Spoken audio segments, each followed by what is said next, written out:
ഇന്ന് നമുക്കൊരു Tanzanian dish ഉണ്ടാക്കാൻ പോയാലോ? ഇതൊക്കെ നിങ്ങൾ വീട്ടിൽ ഉണ്ടാക്കാൻ പറ്റുമോയെന്ന് വിചാരിക്കുന്നുണ്ടോ? പക്ഷേ ഇതൊരു സിമ്പിൾ റെസിപ്പി ആയിട്ടുള്ളൊരു സാധനമാണ്. ഇന്ന് നമ്മൾ ഉണ്ടാക്കാൻ വന്നത് ചിപ്സ് മയായിയാണ്.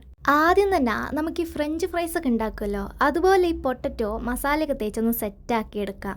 ഇനി ആ ഫ്രഞ്ച് ഫ്രൈസ് പൊരിക്കുന്നതിൻ്റെ നടുക്ക് കൂടി നമുക്ക് ആ ഓംപ്ലേറ്റിൻ്റെ പരിപാടിയൊക്കെ അങ്ങ് തുടങ്ങാം. ഇപ്പം നിങ്ങൾക്കൊരു കാര്യം മനസ്സിലായിട്ടുണ്ടാവും, ഈ ഓംപ്ലേറ്റ് ഫ്രഞ്ച് ഫ്രൈസും തമ്മിൽ എന്തോ ഒരു സംഭവമാണ് നമ്മൾ ഉണ്ടാക്കാൻ പോകുന്നത്. എന്തായാലും നിങ്ങളെ സംശയം തെറ്റിയിട്ടില്ല. ശരിക്കും ഒരു മുട്ടയ്ക്ക് ഇത്രയും വലിയ ഉരുളക്കിഴങ്ങ് എടുക്കേണ്ട ആവശ്യമില്ല. പിന്നെ എന്നെപ്പോലെ കൺട്രോൾ ഇല്ലാത്ത ഒരാളാണെങ്കിൽ കുറച്ച് കൂടുതൽ എടുക്കുന്നത് വളരെ നല്ല കാര്യമായിരിക്കും. അപ്പോൾ ആദ്യം തന്നെ നമുക്ക് ഈ ഓംപ്ലേറ്റ് ഉണ്ടാക്കുന്ന അതിൻ്റെ മേലെ കൂടി തന്നെ ഈ ഫ്രഞ്ച് ഫ്രൈസ് അങ്ങോട്ട് വെച്ച് കൊടുക്കുക.